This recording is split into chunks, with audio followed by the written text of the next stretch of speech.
We are back again on our deep dive video for our second video on the greeting in 1 Peter 1:1-2. It's just too much to put in one video. But this video will be much shorter. We just wanted to make sure that we were able to say as much as we possibly could about this text and get the things going on. So here in the text of 1 Peter 1:1-2, we have our greeting that we already talked about, but as we designated, I wanted to highlight that this entire phrase, elect exiles of the dispersion. We talked about what this is and what this work is, and we talked about how these were the special chosen people of God who were sojourners in a land that were not their own. Their relationship before God vertically was that they are chosen. So the relationship here vertically is that they're chosen, and their relationship among the world is going to be a sojourner. Because they're chosen, they are sojourners in the land. They are exiles in the land. And we talked about this dispersion as it relates to verse 3 and 4 of this very text, speaking specifically about heaven being the center and those who are in covenant blood with Jesus Christ being those who are dispersed into the world. But what I want you to note in this video is that this entire setup of elect exiles, this entire setup here, notice the agent. We talked about why, the paradigm, the structure, and we talked about these prepositional phrases according to, in, for, and for. And just so you know, there are 4 prepositional phrases in English, but in Greek, there's only 3. So this phrase is actually all one phrase.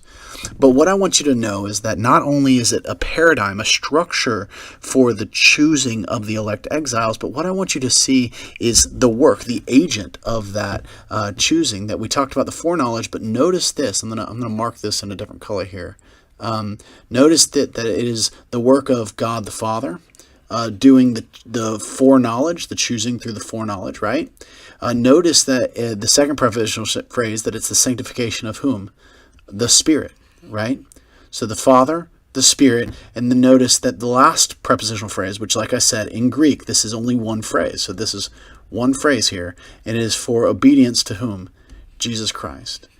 Don't miss in this text this Trinitarian makeup here. So this is the Trinity that we're looking at here. This Trinitarian makeup is in Peter is a very bold statement that it's the Trinity, the Father, Son, and the Spirit is the agent of those who are chosen. That we are not chosen and we are not in covenant without the work of the foreknowledge of God, the sanctification of the Spirit, and the blood of Jesus Christ. And so there is no mistaking the defense of the early church that the Trinity, that the 3 persons in one God, is the agent of the work of the entire church, the foundation of our theology altogether. But we thought it would be worth noting that these 3 play an integral role in the very base, the very foundation of who we are, identified throughout the entire book of 1 Peter. So 1 Peter sets a very strong theological baseline for all that it does. So thank you for joining us, and